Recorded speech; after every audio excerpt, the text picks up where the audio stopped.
Before there were kings, there was I.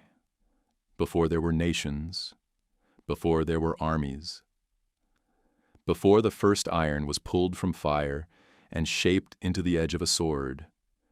Before the first man knelt before another man and called him king, there was I. My name, in the tongue of the ancients, is Namrood. Some of you know me as Nimrod. The scrolls you have been given speak of me in 10 verses and then move on, as though a man who built the first empire on earth deserves a footnote. I built the first city. I forged the first kingdom. I stood before the God of your fathers and refused to bow.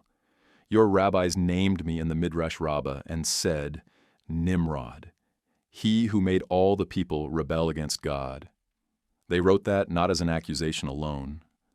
They wrote it as the truth of what I was, what I chose to be. He who made all the people rebel against God. Think carefully about what that means. I did not rebel alone. I brought nations with me. I offered men something your theologians never want to admit was appealing: the chance to stand upright, the chance to build something of their own, the chance to ask, not in whispered prayer, but in the open sky, why the covenant was given to some and withheld from others. I am the first king, the builder of Babel, the mighty hunter before the Lord, and you must ask yourself what it means to stand before God and still be described only as a hunter. My story is not in 10 verses. My story is in the Book of Jasher, which the Bible itself commands you to read, in the Book of Jubilees, in the Midrash Rabbah, in the Talmud, in the scrolls the councils buried. In the traditions the priests were afraid to teach aloud. Tonight I will tell you all of it, every word they hid, every fact they smoothed away, every fire they lit, and every fire they tried to extinguish. I am Namrood, and I have been waiting a very long time for someone to finally ask. To understand who I became, you must first understand what I inherited. Every man carries the weight of those who came before him. But in the world I was born into, the world just after the great flood, that weight was not metaphorical. It was literal. It was walking beside you, because the men who came before you were still alive. Noah was alive when I was born. Let that settle in. The man who walked with God before the flood. The man who built the ark over 100 years, while every neighbor laughed at him. The man who heard the voice of the Almighty above the waters of judgment and was found righteous enough to carry all of life through the catastrophe. He was alive. In my generation, walking the same earth I walked. And I was his great-grandson, through the line of Ham. You know the story of Ham, or you think you do. Genesis tells it in a few uncomfortable verses. Noah plants a vineyard after the flood. He drinks wine. He lies uncovered in his tent. Ham sees his father's nakedness and tells his brothers Shem and Japheth. And Noah, upon waking, curses, not Ham himself, but Ham's son Canaan. This has troubled scholars for millennia. Why curse Canaan for what Ham did? And what exactly did Ham do? The Talmud in Sanhedrin 70. preserves 2 traditions. One says Ham castrated his father. Another says he violated him. Either way, the rabbis are clear. What Ham did was not simply looking. It was an act of such profound violation against the patriarch of all humanity that the consequences echoed through generations. I am from that lineage, not Canaan. I descend from Cush, Ham's firstborn. But we all grew up knowing that the covenant, the promise, had passed to Shem's children, that the blessing had found another house. My father was Cush, the firstborn of Ham. Cush is almost invisible in the text, a name in a genealogy, a father to 7 sons, and then the page turns. But in the tradition, Cush was a man of fierce intelligence and frustrated ambition. He watched the children of Shem inherit the covenant. He watched them build their altars and maintain the sacred memory of God's promises. He watched the blessing flow in one direction, while his family stood in its shadow.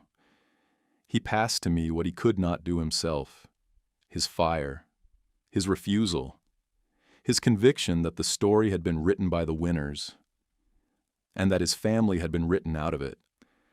I was born into a world that was rebuilding from absolute zero. After the flood, Noah and his 3 sons and their wives were the only human beings alive on earth.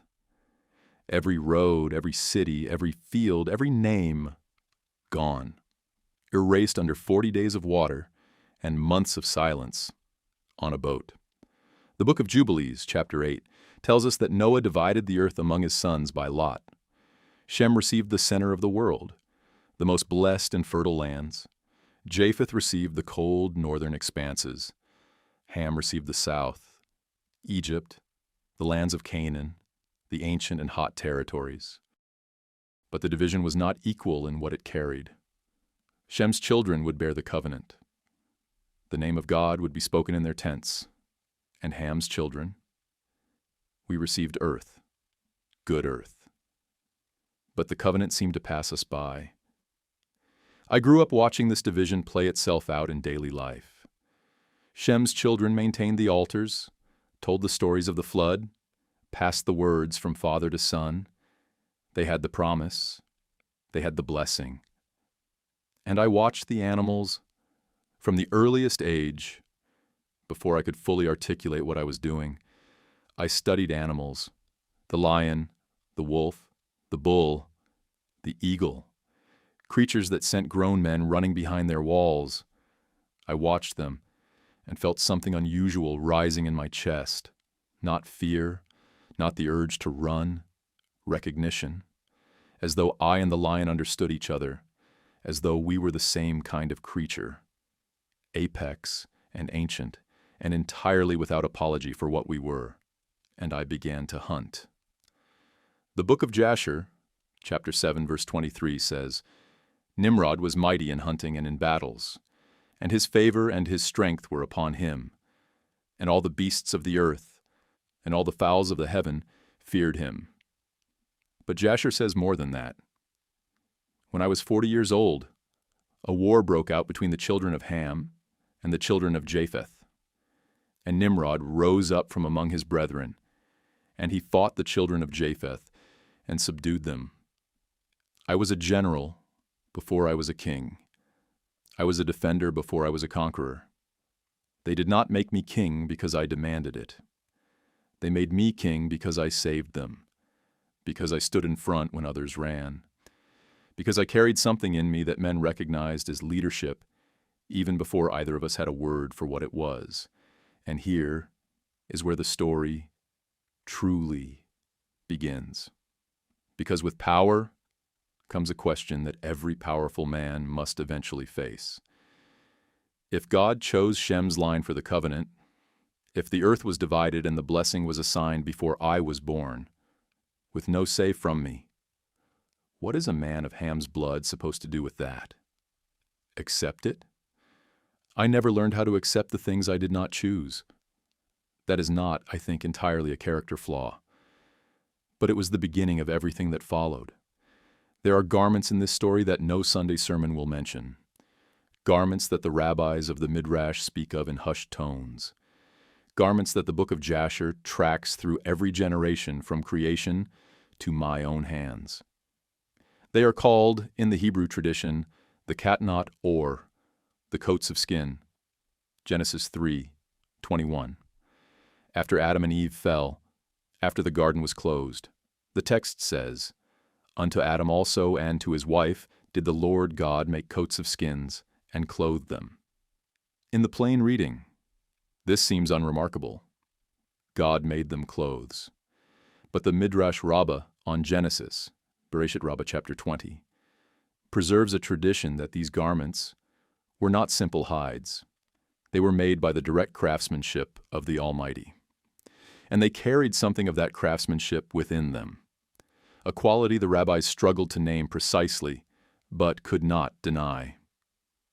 Some sources say that when Adam wore those garments, all creatures of the earth fell before him, as God had intended from the beginning, when he said, "Let them have dominion over every living thing." These garments passed to Seth, from Seth through the righteous line, Enoch, Methuselah, Noah, and then the flood came. And on the ark, in the chaos of saving every living creature from total annihilation, the Jasher tradition tells us that Ham took them.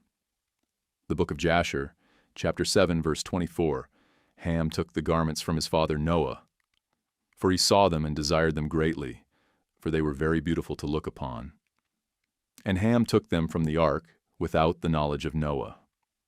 This is why the rabbis look so carefully at what happened in Noah's tent. Ham did not merely glance at something he should not have seen. Ham was already someone who took sacred things he had not been given.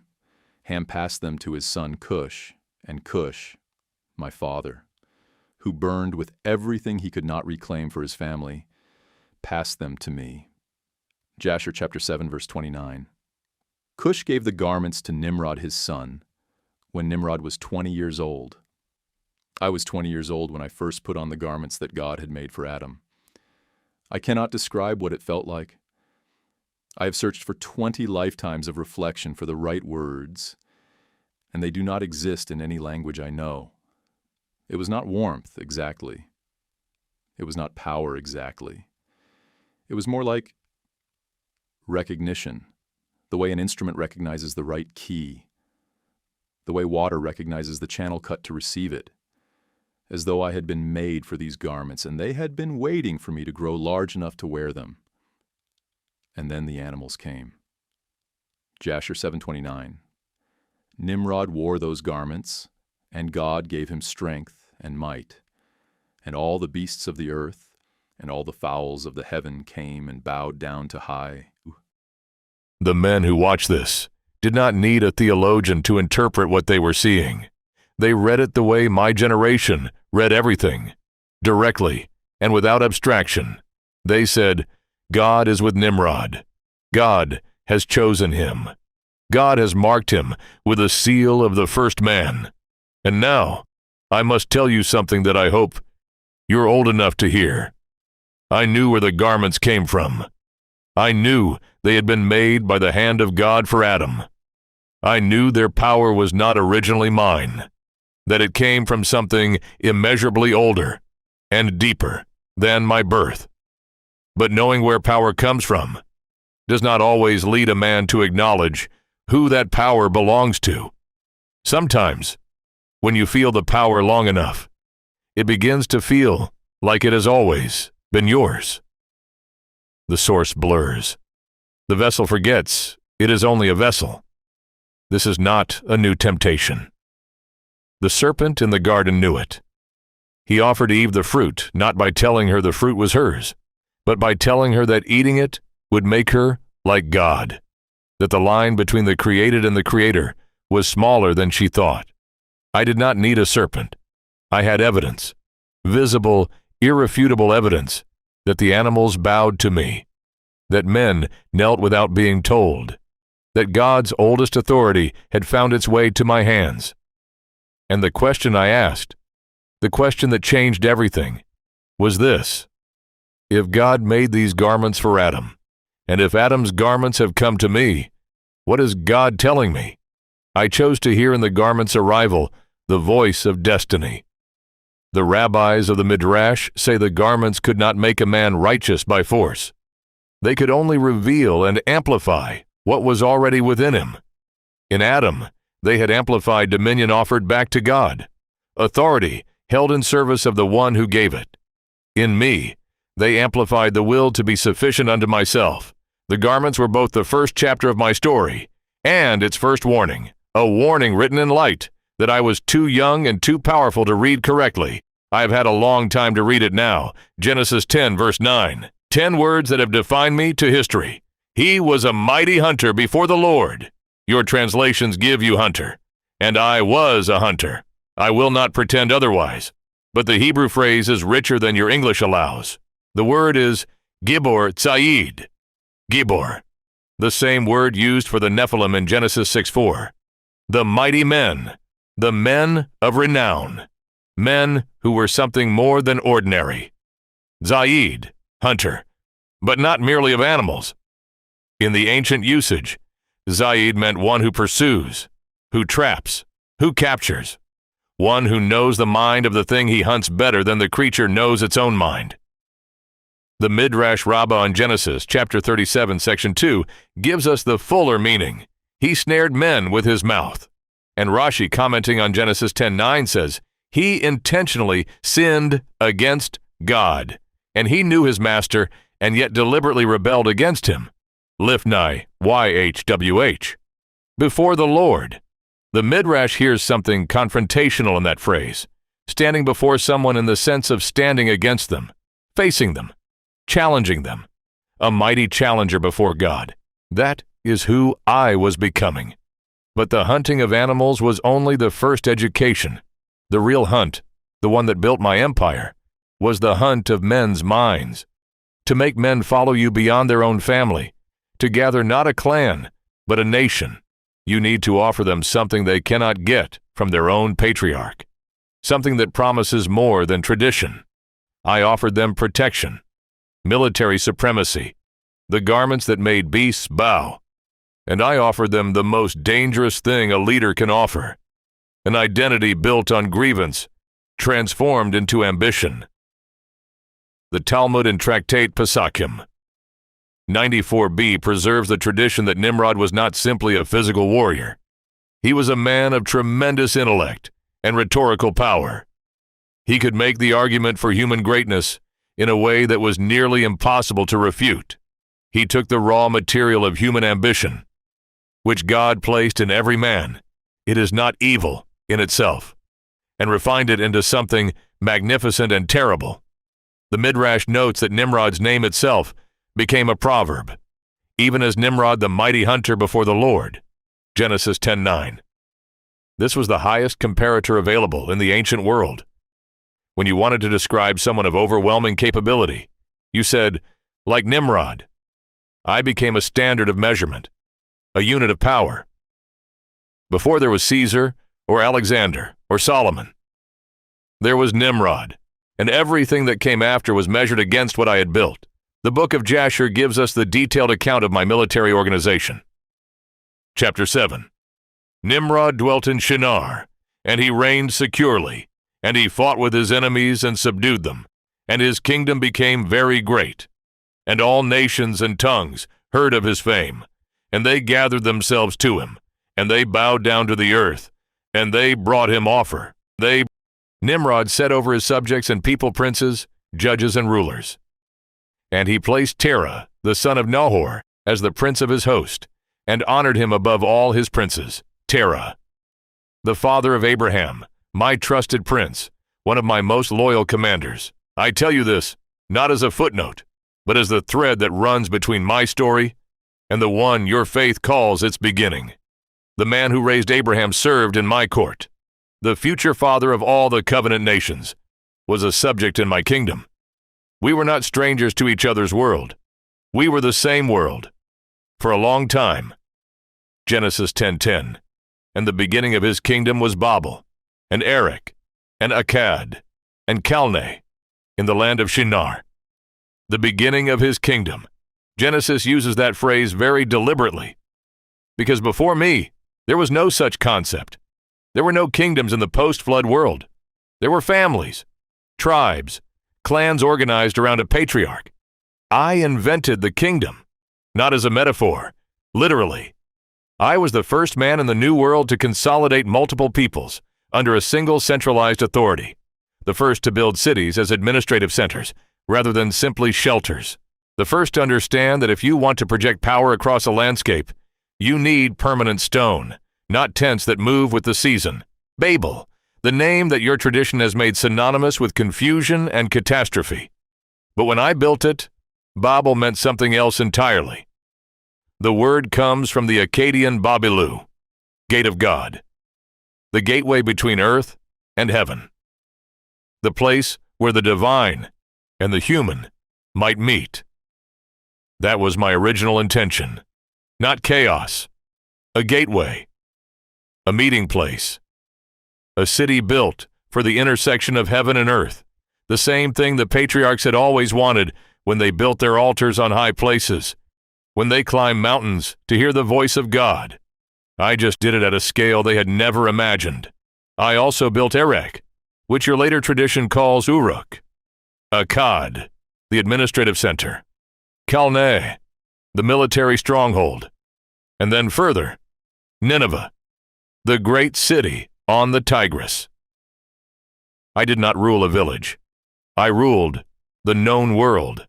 But the cities were only the physical expression of something deeper. The kingdom I was building was not merely political.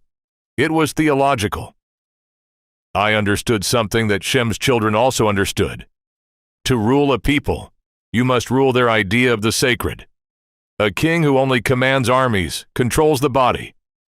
A king who commands the people's understanding of God controls everything. The fire worship and astrology I established in Babylon were not superstition. Let me be precise. The astrology of my court was the most sophisticated science available to us.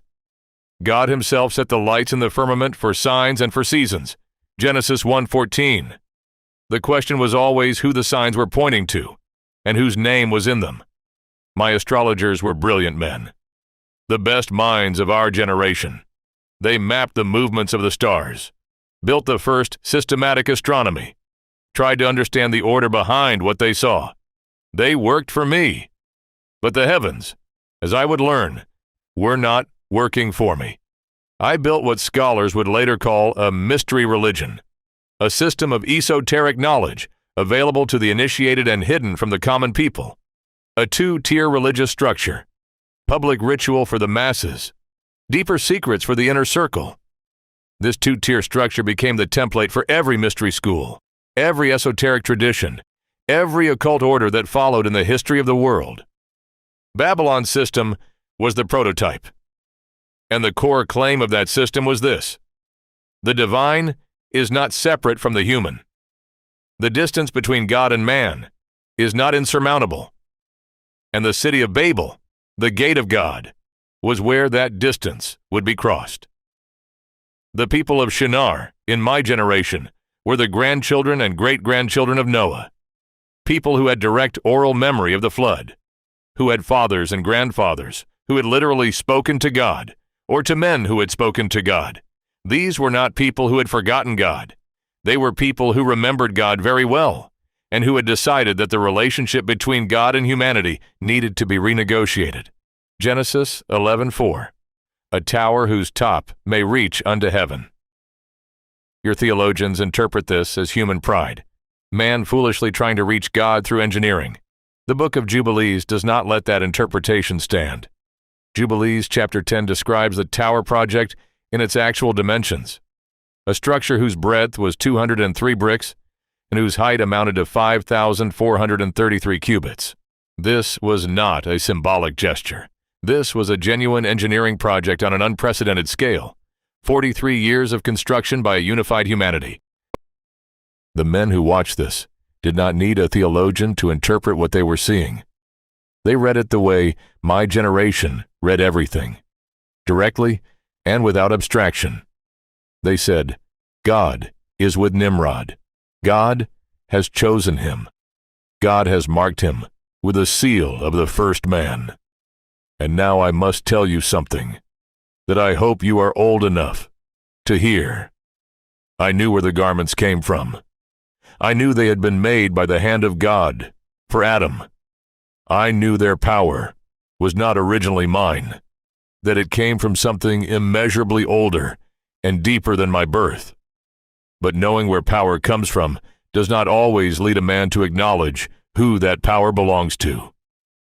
Sometimes, when you feel the power long enough, it begins to feel like it has always been yours. The source blurs. The vessel forgets it is only a vessel. This is not a new temptation. The serpent in the garden knew it. He offered Eve the fruit, not by telling her the fruit was hers, but by telling her that eating it would make her like God, that the line between the created and the Creator was smaller than she thought. I did not need a serpent. I had evidence. Visible, irrefutable evidence that the animals bowed to me, that men knelt without being told, that God's oldest authority had found its way to my hands. And the question I asked, the question that changed everything, was this: if God made these garments for Adam, and if Adam's garments have come to me, what is God telling me? I chose to hear in the garment's arrival the voice of destiny. The rabbis of the Midrash say the garments could not make a man righteous by force. They could only reveal and amplify what was already within him. In Adam, they had amplified dominion offered back to God, authority held in service of the one who gave it. In me, they amplified the will to be sufficient unto myself. The garments were both the first chapter of my story and its first warning, a warning written in light that I was too young and too powerful to read correctly. I have had a long time to read it now. Genesis 10, verse 9. 10 words that have defined me to history. He was a mighty hunter before the Lord.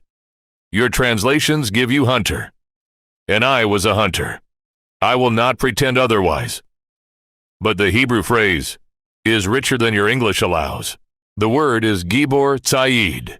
Gibor, the same word used for the Nephilim in Genesis 6:4. The mighty men, the men of renown. Men who were something more than ordinary. Tzayid, hunter, but not merely of animals. In the ancient usage, Tzayid meant one who pursues, who traps, who captures. One who knows the mind of the thing he hunts better than the creature knows its own mind. The Midrash Rabbah on Genesis, chapter 37, section 2, gives us the fuller meaning. He snared men with his mouth. And Rashi, commenting on Genesis 10:9, says, he intentionally sinned against God, and he knew his master, and yet deliberately rebelled against him. Lefnai YHWH, before the Lord. The Midrash hears something confrontational in that phrase, standing before someone in the sense of standing against them, facing them, challenging them, a mighty challenger before God. That is who I was becoming. But the hunting of animals was only the first education. The real hunt, the one that built my empire, was the hunt of men's minds. To make men follow you beyond their own family, to gather not a clan, but a nation. You need to offer them something they cannot get from their own patriarch, something that promises more than tradition. I offered them protection, military supremacy, the garments that made beasts bow. And I offered them the most dangerous thing a leader can offer: an identity built on grievance, transformed into ambition. The Talmud in Tractate Pesachim 94b preserves the tradition that Nimrod was not simply a physical warrior. He was a man of tremendous intellect and rhetorical power. He could make the argument for human greatness in a way that was nearly impossible to refute. He took the raw material of human ambition, which God placed in every man, it is not evil in itself, and refined it into something magnificent and terrible. The Midrash notes that Nimrod's name itself became a proverb, even as Nimrod, the mighty hunter before the Lord. Genesis 10:9. This was the highest comparator available in the ancient world. When you wanted to describe someone of overwhelming capability, you said, like Nimrod. I became a standard of measurement, a unit of power. Before there was Caesar or Alexander or Solomon, there was Nimrod, and everything that came after was measured against what I had built. The Book of Jasher gives us the detailed account of my military organization. Chapter 7, Nimrod dwelt in Shinar, and he reigned securely, and he fought with his enemies and subdued them, and his kingdom became very great. And all nations and tongues heard of his fame, and they gathered themselves to him, and they bowed down to the earth, and they brought him offerings, and he became their lord and king. Nimrod set over his subjects and people princes, judges and rulers, and he placed Terah, the son of Nahor, as the prince of his host, and honored him above all his princes. Terah, the father of Abraham, my trusted prince, one of my most loyal commanders. I tell you this not as a footnote, but as the thread that runs between my story and the one your faith calls its beginning. The man who raised Abraham served in my court. The future father of all the covenant nations was a subject in my kingdom. We were not strangers to each other's world. We were the same world for a long time. Genesis 10:10. And the beginning of his kingdom was Babel, and Erech, and Akkad, and Calneh, in the land of Shinar. The beginning of his kingdom. Genesis uses that phrase very deliberately, because before me, there was no such concept. There were no kingdoms in the post-flood world. There were families, tribes, clans organized around a patriarch. I invented the kingdom, not as a metaphor, literally. I was the first man in the New World to consolidate multiple peoples under a single centralized authority. The first to build cities as administrative centers, rather than simply shelters.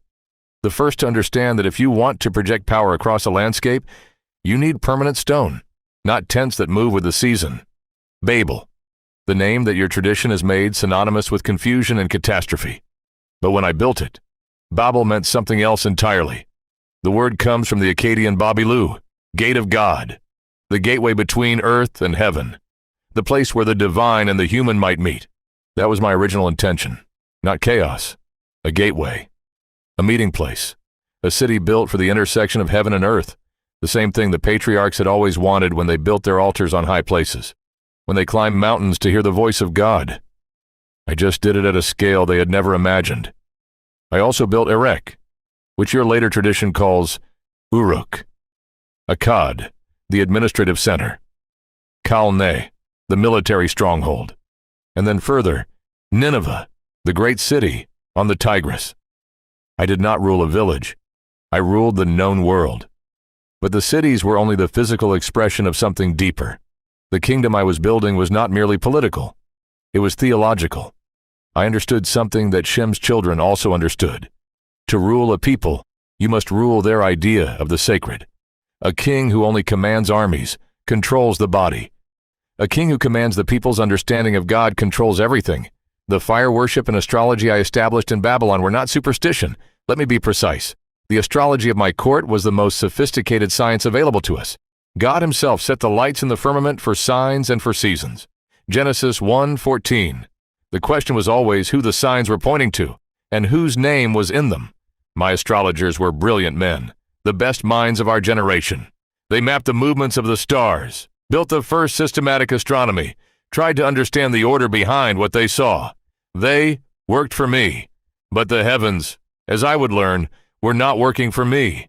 I built what scholars would later call a mystery religion, a system of esoteric knowledge available to the initiated and hidden from the common people, a two-tier religious structure, public ritual for the masses, deeper secrets for the inner circle. This two-tier structure became the template for every mystery school, every esoteric tradition, every occult order that followed in the history of the world. Babylon's system was the prototype, and the core claim of that system was this: the divine is not separate from the human. The distance between God and man is not insurmountable. And the city of Babel, the gate of God, was where that distance would be crossed. The people of Shinar in my generation were the grandchildren and great-grandchildren of Noah, people who had direct oral memory of the flood, who had fathers and grandfathers who had literally spoken to God, or to men who had spoken to God. These were not people who had forgotten God. They were people who remembered God very well, and who had decided that the relationship between God and humanity needed to be renegotiated. Genesis 11:4, a tower whose top may reach unto heaven. Your theologians interpret this as human pride, man foolishly trying to reach God through engineering. The Book of Jubilees does not let that interpretation stand. Interpretation, Jubilees chapter 10, describes the tower project in its actual dimensions, a structure whose breadth was 203 bricks and whose height amounted to 5,433 cubits. This was not a symbolic gesture. This was a genuine engineering project on an unprecedented scale. 43 years of construction by a unified humanity. The Book of Jasher, chapter 9, gives us the most important insight into what was actually being planned at Babel. It tells us the people were not of one mind in their intentions. 3 factions existed within the unified project. First, those who said, "Let us ascend to heaven and dwell there." They wished to live permanently above the waterline of divine judgment. Survival, extended to its ultimate conclusion. Second, those who said, "Let us ascend to heaven and make war with the inhabitants thereof," a direct military challenge to the divine court. These were men who had heard enough about the watchers and the councils of heaven to believe that heaven had its own politics, and that those politics could be contested. Third, those who said, "Let us ascend to heaven and place our gods there and serve them there." The faction that intended to transplant the mystery religion of Babylon into the heavenly realm itself. I was not perfectly aligned with any one faction. I was the one who held all three together, who understood the dreams of each and wove them into a single project. This was my genius and my sin in one breath. I am very good at building coalitions around shared ambition. Let me give you our theology. Let me tell you what we actually believed. We believed that the flood was an injustice, not the corruption that preceded it. We acknowledged the corruption, but the method of correction, an extinction event that wiped out every man, woman, child, and animal not on the ark. We believed this was a punishment that exceeded the crime, and God had promised never to do it again. Genesis 9:11, the covenant of the rainbow. Neither shall all flesh be cut off any more by the waters of a flood. We heard that covenant, and the most sophisticated minds of my generation asked the question that the pious would not allow themselves to ask. Why would God make that promise unless he had reason to doubt his own previous decision? The early Babel project was a genuine attempt to address the theological problem of the flood, to build a human civilization so impressive, so organized, so capable of self-governance, that God would look down on it and say, "These people do not need to be destroyed. These people are solving the problem themselves." And then the tower became something grander and more dangerous. It became a declaration. Genesis 11:6 records what God said when he observed it. "Behold, the people is one, and they have all one language, and this they begin to do. And now nothing will be restrained from them, which they have imagined to do. Nothing will be restrained from them, which they have imagined to do." God himself acknowledged our potential. And this is the verse your theologians find most uncomfortable, because it is a divine admission that unified humanity is genuinely dangerous to the divine order, not because humanity is evil, but because humanity is capable. I felt it. The moment God looked at what we were building and decided it had to stop. I had no vision. No angel appeared to me. But there was a change in the atmosphere, a quality of silence that descended on the city one night, different from any silence before it. The kind of silence that precedes something irreversible. Genesis 11:7, God said, "Go to, let us go down, and there confound their language, that they may not understand one another's speech." And it happened. Not slowly, not progressively. Instantly. I remember running to the tower. I remember shouting to my commanders and hearing them shout back, and hearing words I did not recognize. Words that had been familiar to me yesterday had become foreign sounds. Words I had spoken for 60 years had rearranged themselves into combinations I had never learned.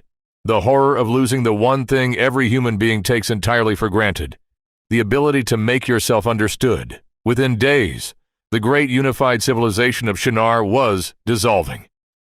The linguistic families began to separate. Families who could understand each other gathered. And then they walked in different directions. And I watched my empire dissolve in a morning.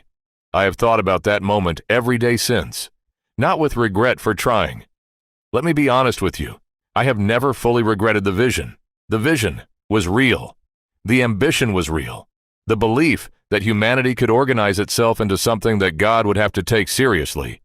That belief was not wrong. What was wrong, what I understand now that I did not understand then, is that the project was for us and not for God. The gate was meant to let us into heaven, not to let heaven into us.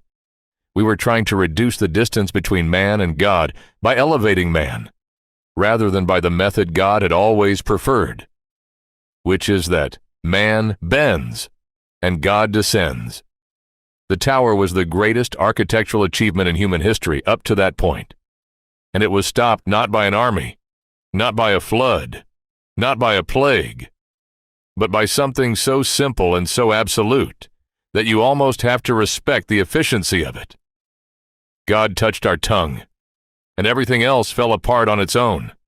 The languages scattered, but I remained. Babel was diminished. The great, unified civilization was gone. But the city stood. The king remained. And then my astrologers saw something in the sky that changed everything. The Book of Jasher, chapter 8. And it was in the night that Abram was born, that all the servants of Nimrod, and all the wise men, and the conquerors came, and sat before Nimrod, and ate and drank with him on that night. And Anuki, his wisest and most learned conjurer, told Nimrod of the birth of Abram. And Nimrod was much terrified at this. I want you to understand the significance of that phrase, terrified. I am Namrood, the man who faced lions without weapons, the man who organized armies of thousands, the man who attempted to build a structure to reach heaven. And the birth of a single child terrified me. Jasher continues, I was looking at the stars of heaven, and I beheld in the east a star of great power and brightness, and it rose, and 4 great stars came from the 4 sides of heaven, and took hold of that star, and he crushed those 4 stars until they became as nothing. And I saw that the star went from the east, and ran to the west, and from the west to the east, going 4 times to all the 4 sides of the heaven, and all the stars fell before it from heaven. My chief astronomer said, this prognosticates great evil against the king Nimrod. From the seed of one of his servants, a child is born tonight, who will grow up and kill all the kings of the earth, and inherit all their lands, he and his seed forever. One child, somewhere in the city of Babel, born this night, and his star had swallowed 4 others. In the astronomical symbolism of our tradition, that meant 4 great kingdoms. His seed would eventually inherit the kingdoms of the earth. I believe in signs. I built my empire on the reading of signs. I cannot disbelieve my own astronomers when what they see is inconvenient for me. So I called Terah. I said to him, I have been told that a child is born to thee this night, who will grow up and be very mighty and slay all the kings of the earth. Now therefore, give me the child, that we may slay him before his evil springs up against us. And I will give thee for him a house full of silver and gold. I offered to buy the child, not in cruelty. If I were simply cruel, I would have taken the child without offering anything. Terah was my loyal prince. I was trying to handle this with the minimum of damage to a man who had served me faithfully. And Terah lied to me. He told me a child had been born in his house that night and had died. He brought me another child, the son of a servant woman, and I executed that child believing it was Abram. Meanwhile, the real child was taken to a cave outside the city, hidden from my sight and from my court. Jasher 8:35. And the Lord was with Abram in the cave, and he grew up. And Abram was in the cave 10 years, and the Lord his God was with him. I did not know. For 10 years I did not know. The star my astronomers had seen continued its course across the sky. My court continued to monitor it, and my advisors continued to tell me the threat remained.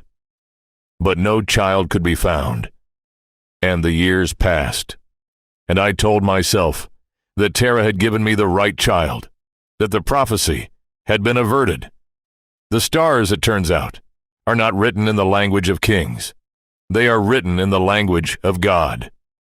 And the difference, as I was about to discover, matters enormously. When Abram emerged from the cave, he was not what I had feared. He was worse. Not because he was violent, not because he came with an army. He came alone. He came without weapons, without gold, without authority. He came with only a question. And that question was more dangerous to my kingdom than any army could have been. The Midrash Rabbah on Genesis, chapter 38, tells us that Terah, Abram's father, was a maker of idols, the official idol maker for my court. The images of the gods my people worshipped, Terah carved them. And his son Abram came home, looked at his father's idols, and asked the simplest and most devastating question available. Can these things hear? The Midrash tells us the famous story. One day, when Terah was away from the shop, Abram took a hammer and smashed all the idols, except the largest one. When Terah returned to find his work destroyed, Abram pointed at the largest idol and said, "He did it." They were fighting over the offering, and the big one got angry and smashed the others. And Terah said, "These are stone. They cannot do anything. They have no mind, no will, no power." And Abram said, "Then why do we worship them?" Word reached me. The star child, alive, the son of Terah, the very man I had trusted with my army. I summoned Abram to my court. The Book of Jasher and the Midrash Rabbah on Genesis give us, between them, the full account of what happened in that court. I looked at this young man, the son of my trusted prince, and I said to him, "It is told to me that thou art become a scoffer of our gods. I demand that thou worship the fire which thy king worships." And this is where Abram began, not with defiance, with logic. Midrash Rabbah, Genesis 38:13. Abraham said, "Should I then worship fire? Water quenches fire. Should I worship water? The clouds absorb water. Should I worship the clouds? The wind disperses clouds. Should I worship the wind? The body withstands the wind. Should I worship the body? The grave consumes the body. Let us rather worship him who created all things." The court fell silent. Not the silence of agreement, the silence of a room encountering an argument it cannot immediately answer. The priests shifted. The advisors exchanged glances. And I, Namrood, the man who had won every debate in his kingdom for 40 years, felt the argument. Not just the intellectual challenge of it, I felt it in my chest. The chain of logic was perfectly constructed. Fire is quenched by water. Water is absorbed by clouds. Clouds are scattered by wind. And at the end of the chain, the one who made all of those things. The one who is not quenched, not absorbed, not scattered. The one who simply is. For a fraction of a moment, alone in the silence of that court, I heard God in Abram's logic. But I am the first king. I have built an empire on a theology.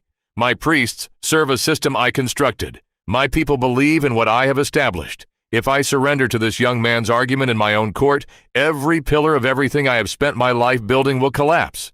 So I did what kings do when they cannot win the argument. I ended the debate. I said, "Throw him in the fire." The Talmud in Tractate Eruvin 53a gives us a crucial detail. The name Amraphel, the king of Shinar, in Genesis 14:1, is interpreted by the Talmudic rabbis as a coded reference to me. Amraphel, the one who commanded Abram to be thrown into the furnace. He who said, "Throw him in." The furnace at Ur was not a small thing.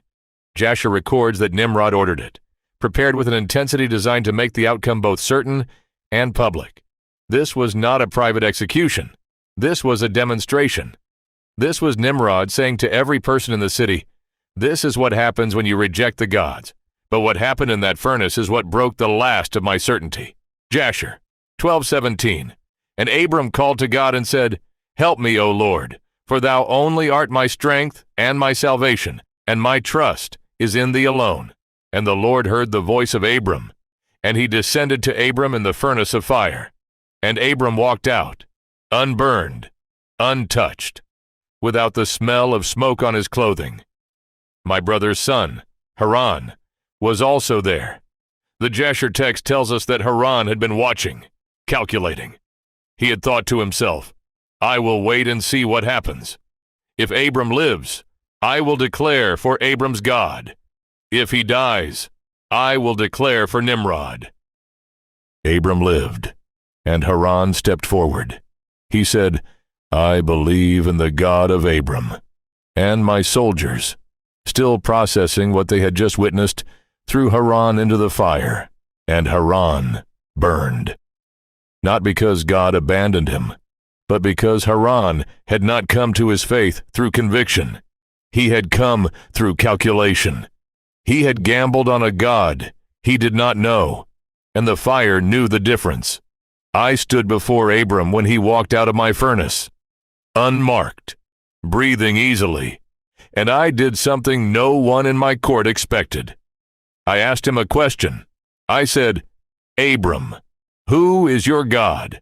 And he looked at me, the king who had just tried to kill him, and answered without hesitation, without anger, without contempt. He is the God who created the heavens and the earth, the God who made you, and in whose hand your life is, and the life of all men. I did not convert.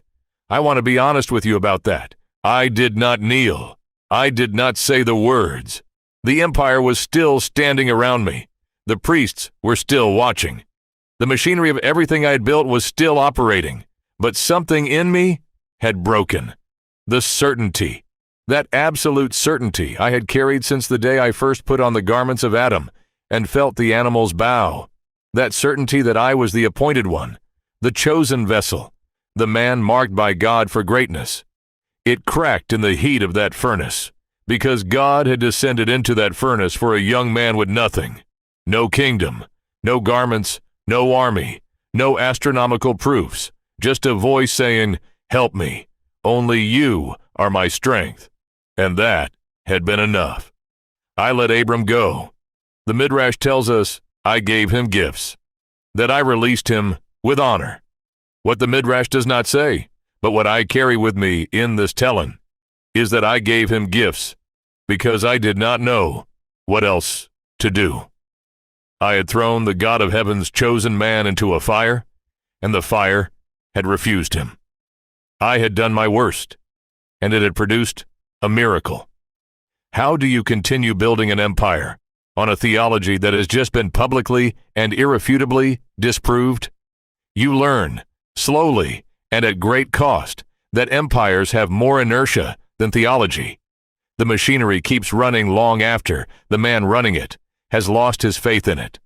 The years after Abram's emergence from the furnace were the years I built the walls higher. When a king loses his theological certainty, there are two choices available. You can stop. You can reconsider. You can walk toward the thing that just proved itself more powerful than everything you have built. Or you can build higher walls, taller temples, more elaborate ritual, more layers of mystery. You can create such complexity in your theological system that the question at its center gets buried under centuries of architecture. The mystery religion I established in Babylon after that confrontation became what historians and theologians of later centuries would call the prototype of all esoteric systems, the model from which every mystery school, Egyptian, Greek, Roman, and beyond, drew its fundamental structure, not because I was a genius of spiritual architecture, but because I was a desperate man, covering the exposed foundation of his own doubt. Babylon's mystery religion was built on the idea of progressive revelation, that truth was distributed in layers. The common people received outer truth. Worship fire, obey the king, trust the priests. The initiated received deeper truth. The stars have messages for those who can read them. The inner circle received the deepest truth, or what I told them was the deepest truth, that the cosmos is a system that can be understood, navigated, and ultimately controlled by those with sufficient knowledge. The Sibylline oracles, drawing on older traditions, condemn Babylon, the mother of all fornications and abominations, a description that is spiritual as much as political. What was exported from Babylon was not simply a trading system or a political influence. It was a way of understanding the sacred that put human will and human knowledge at the center, rather than divine will and divine revelation. Astrology. Mystery initiation. The concept of hidden knowledge available only to the elite. All of it started here, in Babel. in my court, in the decades after a young man walked out of my furnace, and I could not answer the question his survival raised. I am not proud of all of it. What I built after the furnace was, in part, an attempt to maintain authority that had been spiritually delegitimized. I was a king who had lost his connection to the divine, propped up by the machinery of religious complexity. A man running from a question he could not answer by building more elaborate rooms to hide from it in. The Revelation of John, written centuries after my time, describes a Babylon the Great that is not my city but is clearly built from its shadow, a system that draws all the nations of the earth into its particular form of deception, the place where human will declares itself sufficient, the city that does not need God because it has learned to imitate God convincingly enough for most people not to notice the difference. That is my legacy. Not what I intended, but what I built. I hunted until the end. It was the thing that remained when everything else had become complicated. The Book of Jasher, chapter 27, tells us how my life ended. It is a brief account, almost casual. History disposes of even the greatest men in a few sentences. Jasher 1. And Esau at that time frequently went in the field to hunt, and Nimrod king of Babel also frequently went with his mighty men to hunt in the field. And a jealousy was formed in the heart of Nimrod against Esau all the days. I knew who Esau was. He was Abraham's grandson. The line I had failed to stop, the star that had swallowed 4 stars, it had produced Abraham, and Abraham had produced Isaac, and Isaac had produced twins. And the elder twin, this hunter, this red-skinned man of the field, reminded me more of myself than I was comfortable with. And on a certain day, Esau went in the field to hunt, and he found Nimrod walking in the wilderness with his 2 men. And Esau started suddenly from his lurking place, and drew his sword, and hastened and ran to Nimrod, and cut off his head and his 2 men that were with him. That quickly. That finally. 60 years of empire, of cities, of the tower, of the furnace, of the mystery religion, of the star readings and the wars and the garments of Adam, and it ended in an afternoon, in a field, by a man who was hungry and quick, and had nothing in particular against me except the ordinary violent calculus of survival in an ancient world. Jasher continues, And Esau took the desirable garments of Nimrod, which Nimrod's father had bequeathed to Nimrod, and with which Nimrod prevailed over the whole land, and he ran and concealed them in his house. The garments, the same garments that God made for Adam in the garden, that passed through Seth and Enoch and Methuselah and Noah, that Ham took from the ark, that Cush gave to me, now passed to Esau, Abraham's grandson. The man who, on that very same day, the tradition tells us, came home to his brother Jacob and sold his birthright for a bowl of soup. The garments of Adam on one side of the transaction, the future of the covenant on the other, and later, in Jacob's own story, those garments would appear once more. When Rebekah dressed Jacob in them so that Isaac, blind and near death, would feel Jacob's hands and smell the garments and believe he was blessing Esau instead of Jacob. The garments that God made for Adam passed through Ham, through my grandfather, through my father, to me, to Esau, and ultimately contributed to the transfer of the blessing from Esau to Jacob, the man God would rename Israel. The garments of the first man moving through history like a thread in a loom, weaving connections between every major figure from creation to the founding of the 12 tribes. I was part of that thread, a chapter in a story longer and more deliberate than anything I ever designed. That is the most humbling realization available to a man who spent his life believing he was the author. I was not the author. I was a chapter. What am I? Your tradition has given me many answers to that question. The rabbis say I am the archetype of rebellion, the prototype of every man who chooses his own will over the will of God. The later church traditions say I am the shadow of the Antichrist, that in my kingdom's shape, in my city's name, in my system's logic, you can read the outline of the final rebellion that awaits the world at the end of days. Revelation 17:5 speaks of mystery, Babylon the Great, the mother of harlots and abominations of the earth. Not Babylon the city. Babylon the spirit, the principle, the ongoing system of human authority that declares itself sufficient to replace divine authority. That is my legacy. That is the thing that bears my city's name across millennia and into the final chapters of human history. But there is something your preachers do not often say about Nimrod. I was not born evil. I was born with gifts, real gifts. The garments were real. The animals bowed because something real was happening. The power to organize, to build, to lead, these are not evil things. They are divine endowments.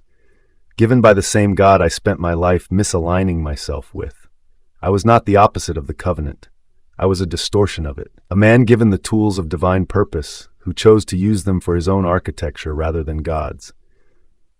The question I was supposed to ask in that first moment, the question the garments were put on me to ask, was, why has this come to me? What is God doing through me?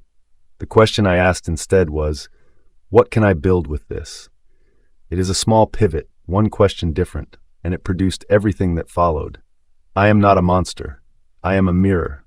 What you see in me, the ambition, the building, the refusal to accept limits placed on you by birth, the desire to reach heaven on your own terms, the creation of systems that give you power while claiming to give you God. These are not qualities that died with me in that field in Shinar.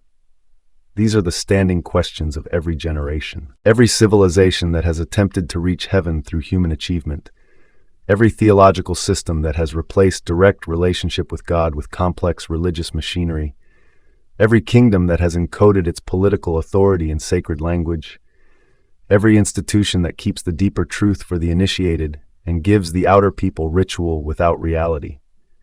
These are my children, not in blood, in principle. The ancient text of the Book of Jubilees ends its account of Babel with these words, in chapter 10, verse 26. They are one people, and they have all one language, and this is what they begin to do. And now nothing will be withheld from them that they purpose to do. Nothing will be withheld from them that they purpose to do. That is a statement about human potential that has never been rescinded. God did not say they are incapable. God said, nothing will be withheld from what they intend, and the intention must be redirected. The capacity was real. The vision was real. The error was in the direction. I am Namrood, the first king. I built the first empire, and it scattered. I built the tower, and it was stopped. I threw Abraham into fire, and he walked out.